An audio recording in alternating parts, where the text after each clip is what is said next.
اعوذ باللہ من الشیطان الرجیم، بسم اللہ الرحمن الرحیم۔ لائف فیوز اسرار قریشی کی ایک اور نشست کے ساتھ میں حاضر ہوں۔ اللہ پاک مجھے اچھی بات عطا فرمائے اور اس بات کو آپ تک اچھے طریقے سے پہنچانے کی توفیق عطا فرمائے، آمین۔ شادی سے مجھے یاد آیا کہ ایک اور بھی بات کرنی چاہیے جو میں نے ویسے اس میں لکھی ہوئی نہیں تھی۔ میں اس کے بعد ازدواجی زندگی پہ جانا چاہتا تھا، میرائٹل لائف پہ، لیکن شادی کا ایونٹ اٹ سیلف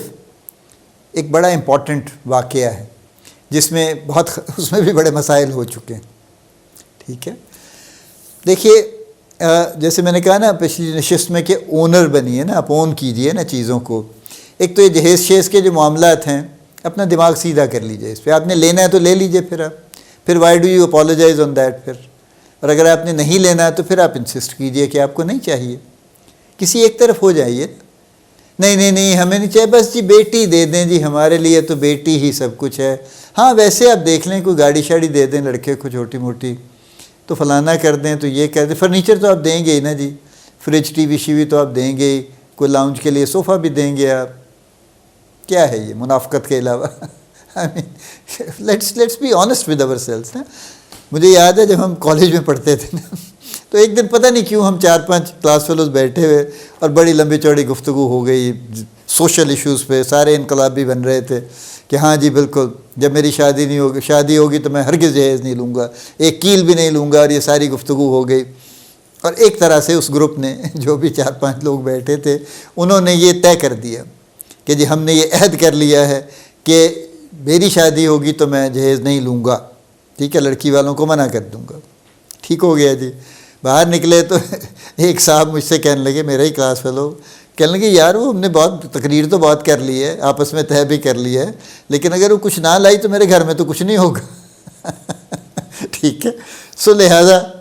سیدھی بات سوچ لیجئے نا، if you want to have dowry تو لے لیجئے پھر آپ، لیکن کسی ایک مناسب اس میں لے لیجئے، ڈیمانڈ کر کے تو اس طرح سے مت لیجئے نا کہ نہیں میری قیمت یہ ہے، یا تو آپ اپنی قیمت لگا رہے ہیں نا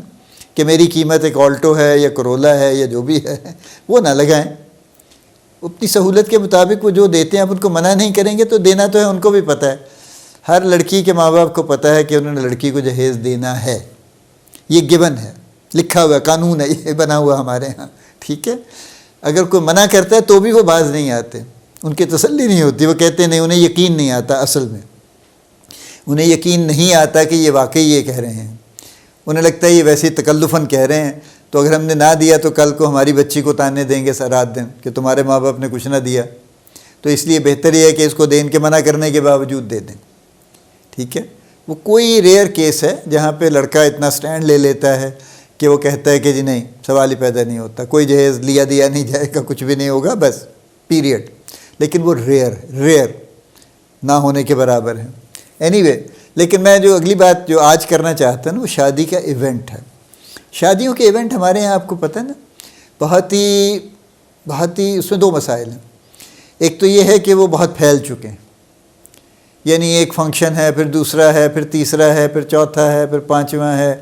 وہ ہوتے پتہ چلتا ہے کہ 7-8 فنکشنز ہو گئے ہیں، اور ادھر بھی ہو رہے ہیں، اچھا آج فلاں نے ڈھولکی کر دی، آج فلاں نے کر لی، تو ملٹیپل ایک چیز کے ملٹیپل فنکشن بھی ہو رہے ہیں کہ آج ماموں کے گھر ڈھولکی ہے جی، کل چاچے کے گھر ڈھولکی ہے جی، پرسوں دادے کے گھر ڈھولکی ہے جی، تو 3-4 تو ڈھولکیاں ہی ہو جائیں گی، پھر قوالی نائٹ ہو جائے گی جی، پھر مائیوں ہو جائے گی جی، پھر مہندی ہو جائے گی جی، پھر فلانا ہو جائے گا۔ کیا ہے یہ؟ What are we trying to do? ٹھیک ہے، شادی ایک بڑا آرگیومنٹ دیتے ہیں نا جی، ایک ہی دفعہ شادی ہونی ہے، یار ایک ہی دفعہ ہونی ہے تو کیا ہو گیا پھر؟ Why do we have to go crazy ایک ہی دفعہ کرنے پہ؟ دیکھیں نا، امبانیز نے پچھلے دنوں بڑا میلہ لگایا ہوا تھا، انہوں نے 2 شادیوں میں، انہوں نے کافی لمبا پروگرام انہوں نے کیا نا، یعنی کئی دن کیا کئی مہینوں تک چلا پروگرام ان کا۔ بٹ واٹ ہیپنڈ دین؟ کیا ہو جائے گا اس سے؟ شادی بڑی کامیاب ہو جائے گی اس سے؟ کوئی جس لڑکے کی شادی ابھی انہوں نے کی ہے امبانی صاحب نے اپنے بیٹے کی، وہ بچہ ہی صحت مند نہیں ہے، ٹھیک ہے، باقی تو اللہ جانتا ہے اس نے کتنا عرصہ رہنا ہے، لیکن وہ تو مطلب کیا ہے؟ یہ ویسٹ ہے نا، اس پیسے کے بہت بہتر مصرف ہو سکتے ہیں، یہ انتہائی ناجائز خرچ ہے۔ تو چلیں آپ تو ہم تو امبانی نہیں ہیں نا، ہم تو عام لوگ ہیں نا، میں عام لوگوں کی بات کر رہا ہوں ہیں جن کے پاس بہت فالتو پیسے ہیں نا، اور خاص طور پہ وہ پیسے ہیں جو ایزی منی ہے، رشوت آتی ہے گھر میں بے حساب آتی ہے، ٹھیک ہے، یا اور کوئی 2 نمبری کا کام ہے اس طرح کا جس سے ایزی منی آتا ہے، تو وہ تو باز نہیں آئیں گے، ٹھیک ہے، وہ کپڑا بھی اسی حساب سے بنوائیں گے، زیور بھی اتنا ہی ہوگا، یہ یعنی زیور کا اتنا آج کل ہر سڑک پہ بورڈ لگے ہوئے ہیں اور بڑے بڑے زیور بنا کے وہ بیچ رہے ہیں۔ مجھے یاد ہے میں پہلی مرتبہ جب میں سعودی عرب گیا، وہاں پہ جاب میں نے کی کچھ عرصہ، تو میں وہاں زیور دیکھتا تھا جدہ میں کہ بڑے بڑے زیور بک رہے ہیں، اور وہ میں بلکہ بڑا حیران بھی ہوتا تھا کہ ہمارے یہاں اتنے بڑے زیور کا رواج نہیں تھا اس وقت، ہمارے یہاں نازک زیور بنتے تھے، اور ظاہر ہے چھوٹے زیور بنتے تھے نا، وہ اتنے بڑے بڑے یعنی وہ اس کی کاسٹ بھی ہے نا، جتنا سونا اس میں لگے گا اس کی ایک کاسٹ ہے۔ تو لٹرلی میں نے کسی سے کہا اپنے جہاں جو میرے کچھ 2-4 جن سے میری سلام دعا ہوگی، میں نے کہا یار یہ جو بھینسوں کو پہنانے والا زیور ہے یہ کس کے لیے ہے؟ ٹھیک ہے، انہوں نے خیر اس کی ایک لاجک دی، انہوں نے کہا یہ اس لیے بڑا بڑا زیور بنتا ہے کہ اس کی کاسٹ بہت زیادہ ہوتی، اور وہ ایک ہی کاسٹ میں بیوی جب وہ زیور خریدتی ہے تو میاں صاحب کا دم نکال دیتی ہے، کیونکہ وہاں آپ کو پتہ ہے نا ملٹیپل شادیاں اور بار بار شادیوں کا رواج ہے، تو وہ کہنے لگے کہ وہ میاں، ان کو پتہ ہے کہ میاں کے پاس 4 پیسے جمع ہوئے ابھی اگلی شادی کرے گا، تو اس سے بہتر یہ ہے کہ ایک بڑا سا زیور خرید لیں، یہ ایک ہی تو سیٹ لی ہے، ٹھیک ہے، اب وہ سیٹ چونکہ بہت بڑا ہے تو میاں صاحب اس میں سے ان کی مالی حالت پتلی ہو جاتی ہے تو وہ اگلی شادی نہیں کر پاتے، پھر بہرحال وہ تو ان کا معاملہ ہے نا۔ ہمارے یہاں کس چکر میں اتنے بڑے بڑے زیور اشتہار آ رہے ہیں ان کے، اور جس میں پتہ نہیں کیا ہے، یعنی آپ کو پتہ ہی ہے کہ جتنی 2 نمبری اس کام میں ہے، گولڈ کے بزنس میں ہے، وہ تو اس کا تو کوئی سر پیر ہی نہیں ہے نا۔ یعنی ہمارے ہاں جو ڈائمنڈ بکتے ہیں ان کی کوئی سرٹیفیکیشن نہیں ہے، ان کی کوئی اوتھینٹسٹی نہیں ہے، کسی کو نہیں پتہ یہ ڈائمنڈ ہے بھی یا نہیں ہے، یہ کیا چیز ہے ایکچولی، ٹھیک ہے، لیکن وہ اس کے باوجود اس کو ڈائمنڈ کر کے بیچ رہے ہیں اور بیچے چلے جا رہے ہیں اور لوگ خرید رہے ہیں اور لاکھوں روپے اس پہ انویسٹ ہو رہے ہیں۔ It's just a bloody dead investment. جب آپ اس کو بیچنے جائیں گے تو آپ کو کچھ بھی نہیں ملے گا اس میں سے، یا بہت کم ملے گا۔ پرسپیکٹو میں رکھیے چیزوں کو، آپ ہی کے پیسے ہیں، آپ ہی کے کام آئیں گے، اور اگر آپ کے پاس بہت فالتو ہیں تو اور بڑے بڑے لوگ پڑے ہیں دنیا میں جن کو بہت ضرورت ہے، اور بہت سے ایسے کام ہیں جو کرنے چاہیے، کرنے کے ہیں، بجائے اس کے کہ اپنی ہی شادی پہ 8 فنکشن کر کے اور کروڑوں روپے لگا دیے جائیں۔ یہ کوئی بہت بڑا کمال نہیں ہے، اور اس سے کوئی چیز گارنٹی نہیں ہوتی، اس سے شادی کے بعد کے تعلقات بھی اچھے نہیں ہو جاتے۔ تو اپنی شادی کا فنکشن کا ایک تو یہ ایشو ہے کہ ٹرائی ٹو بی ریزنیبل۔ میں تو اس پہ کینڈیڈ ہوں، ٹھیک ہے، I don't approve any of these things personally. مجھے یہ ساری باتیں سخت ناپسند ہیں کہ لمبے لمبے فنکشن چل رہے ہیں اور ایکسٹراویگنس ہے اور آپولینس ہے اور ایفلوئنس کا ایک بلا وجہ کا شو ہے، آل نان سینس، معذرت کے ساتھ۔ دوسرا مسئلہ ہے کہ شادی کی تقریبات میں جب بھی جاتا ہوں میں یہ دیکھتا ہوں کہ تقریب لڑک رہی ہے ادھر سے ادھر، کوئی اس کا والی وارث نہیں ہے، کسی کو نہیں پتہ کب کیا ہوگا، دلہن کب آئے گی یا دولہا کب آئے گا، یا مہمان کو کون بٹھائے گا، مہمانوں کو کس ترتیب سے بٹھائیں گے، قریبی مہمانوں کو کہیں کسی خاص جگہ پہ بٹھائیں گے، جو دور کے ہیں ان کو کسی اور جگہ بٹھائیں گے، آپس میں لوگوں کو کیسے بٹھائیں گے، پتہ چلے گا کہ جی وہ سب لوگ رینڈم بیٹھے ہیں، کوئی ایک دوسرے سے بات کرنے پہ راضی نہیں کیونکہ ایک دوسرے کو جانتے ہی نہیں، تو کم از کم ایسے لوگوں کو اکٹھا بٹھا دیں جن سے کوئی آپس میں رشتہ داری ہے، کوئی سلام دعا ہے، تعارف کروا دیں پراپر ان کا، تاکہ وہ بیٹھیں اور ایک دوسرے کے ساتھ کچھ جو بھی انہوں نے گھنٹہ 2 گھنٹے بیٹھنا ہے کوئی بات تو کر سکیں۔ اس کے علاوہ دوسرا جو میں نے کہا تقریب کا کوئی، میں اسے کہتا ہوں کہ ماسٹر آف دی سیریمنی کوئی نہیں ہے۔